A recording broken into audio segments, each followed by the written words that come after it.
While Israel troops have suffered their deadliest day of fighting after 24 soldiers were killed by Hamas, both in central Gaza and as ground forces approached the enclave's second city, Khan Yunis.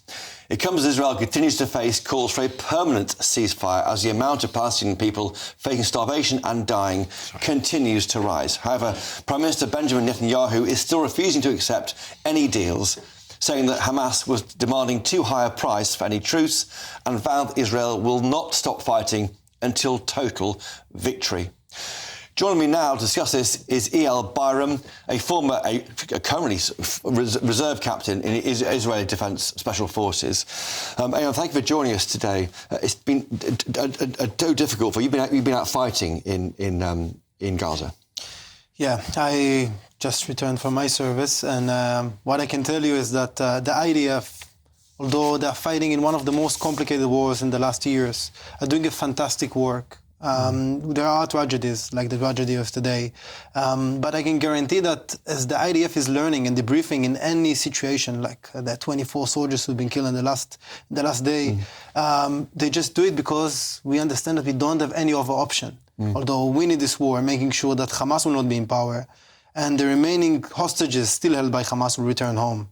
What does victory look like for you? Is it surely, you have to allow some kind of two-state solution? Is what the way the West sees it, and that's disputed by Benjamin Netanyahu.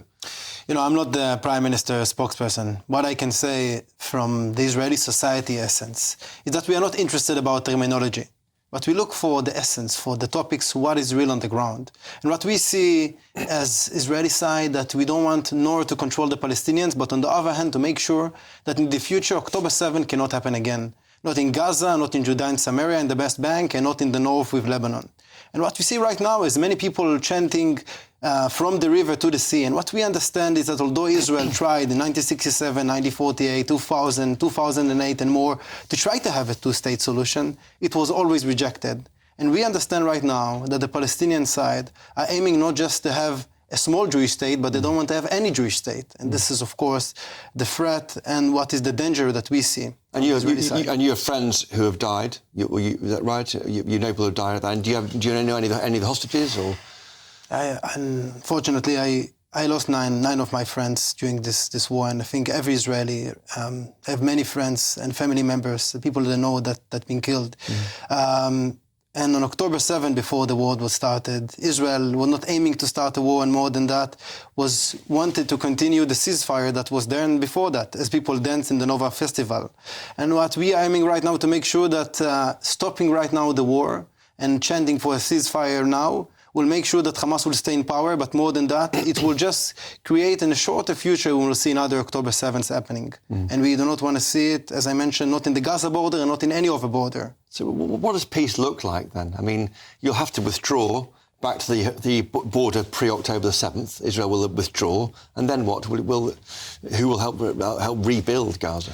I think Israel is looking for one thing, and when it will be guaranteed, we will see a different future, which is security. Right now, the security of Israel and the future of Israel is not in the future that we can see. On 2006, after the war with Lebanon, the IDF withdrew from Lebanon, and there is a resolution by the Security Council that Hamas and Hezbollah in southern Lebanon continue to dispute it and putting their forces on the border. And we want to make sure that all the guarantees that will be put to Israel would be guarantees that will be also enforced. And this is a problem in Gaza, this is a problem in Lebanon, this is a problem in the West Bank. And you look at the demonstrations in the streets of London. What's your message to those people demonstrating the pro-Palestine marches?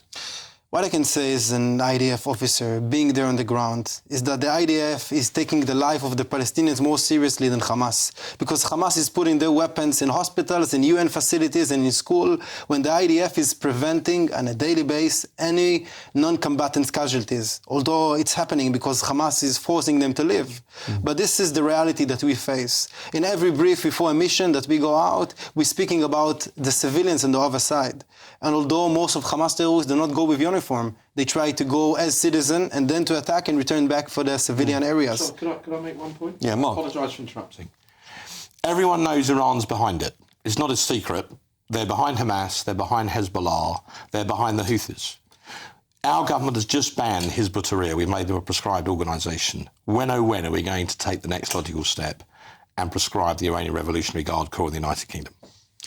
I agree with you, and I think this is all Iran threats that's starting to continue from the Houthis to Lebanon, Hezbollah, to Hamas, to the Iraqi forces, to the Syrian forces and more.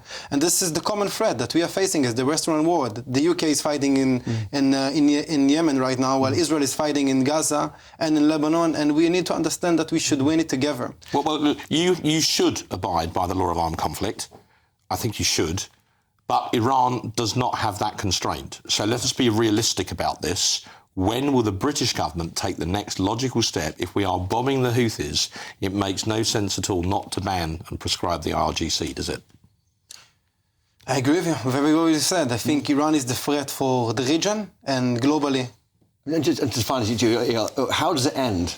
What is the ending? Is the last hostage is released and then it stops? Yeah, the end, as Anthony Blinken said, the end will be, and no Gazan will be die when all the hostages will be back and Hamas will surrender. And until it will not happen, we will continue seeing the war happening. And I hope then people are walking in the street and call for ceasefire. They should call for Hamas to surrender and send back all the hostages. And I hope it will happen soon. But we are more likely to see a few years of a war. A few years. It may happen. Yeah, that's what Israel is preparing right now. Okay, well, thank you. Eyal Biram, thank you for joining us today.